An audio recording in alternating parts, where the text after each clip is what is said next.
Imagine two brothers, same parents, same upbringing, same opportunities, both become successful, yet lives exhausted while the other lives with peace. One is always worried, always busy, always trying to stay in control. Even success feels heavy to him. The other still faces struggles, pain, but there is contentment in him. He makes time for people, moments, and life itself. And it makes you wonder, how can two people come from almost the same life, yet experience life so differently?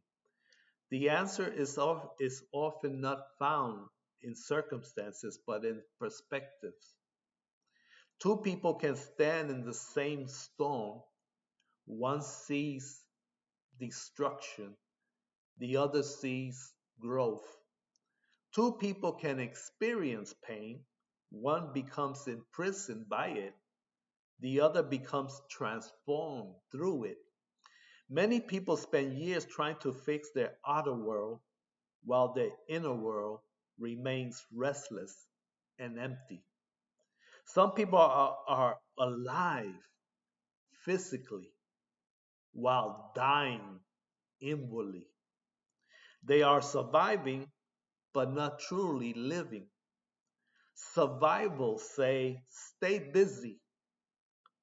Living say be present. Survival says keep going. Living says breathe.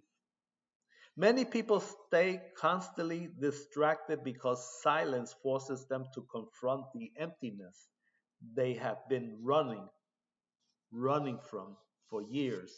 This is why outward success alone can never heal inward unrest.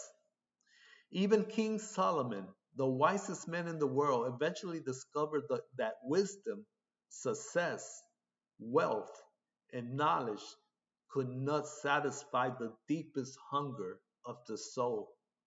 Because wisdom is not the same as surrender, knowledge is not the same as transformation. A person can know truth and still not live by it. Wisdom can teach someone how life works, but wisdom alone cannot heal spiritual emptiness or replace intimacy with God. Only Jesus can fill the place in the soul that nothing else can fully reach.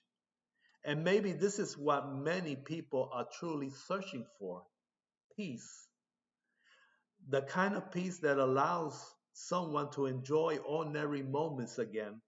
The kind of peace that allows someone to stop treating life like a race they must constantly win. Because life is happening now. The conversation, the laughter, the people around you, the breath in your lungs. And maybe one of the first signs that God is hoping a person live again is found in something very simple: connection.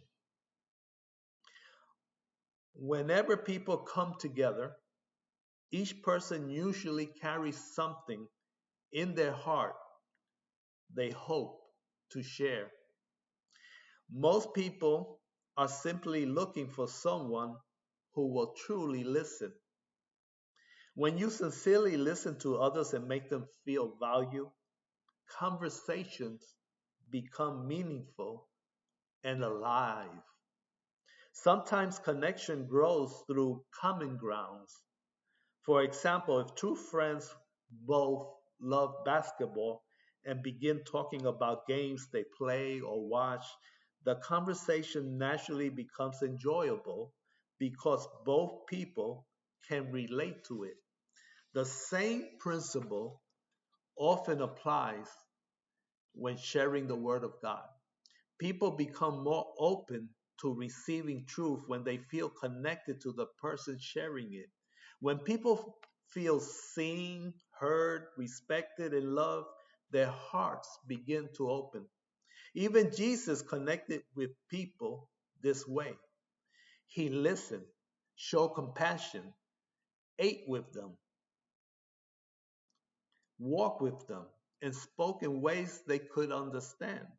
He made people feel seen before calling them higher. Connection builds trust, trust opens hearts, and open hearts are more willing to receive truth. I began learning this more deeply through grief. For a long time, my thoughts and conversation remained centered around pain and loss. Then one day I realized something heartbreaking. Although I was alive physically, I was not truly living spiritually. That realization changed something in me. I now want to focus more on listening, caring, connecting, and hoping create conversation that brings life instead of remaining trapped only in sorrow.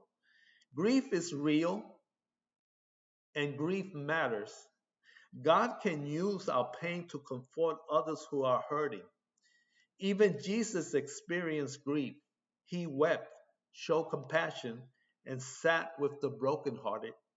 But he did not remain dwelling there forever. After mourning came movement. After tears came purpose. After compassion came healing and life. There is wisdom in that. As followers of Christ, we are called to comfort people in their pain, but not to build a permanent home in sorrow. God never intended grief to become the final destination of our lives. At some point, we must slowly allow God to help us live again. And sometimes living again begins with something as simple as listening to another person's heart and making them feel loved, valued, and seen.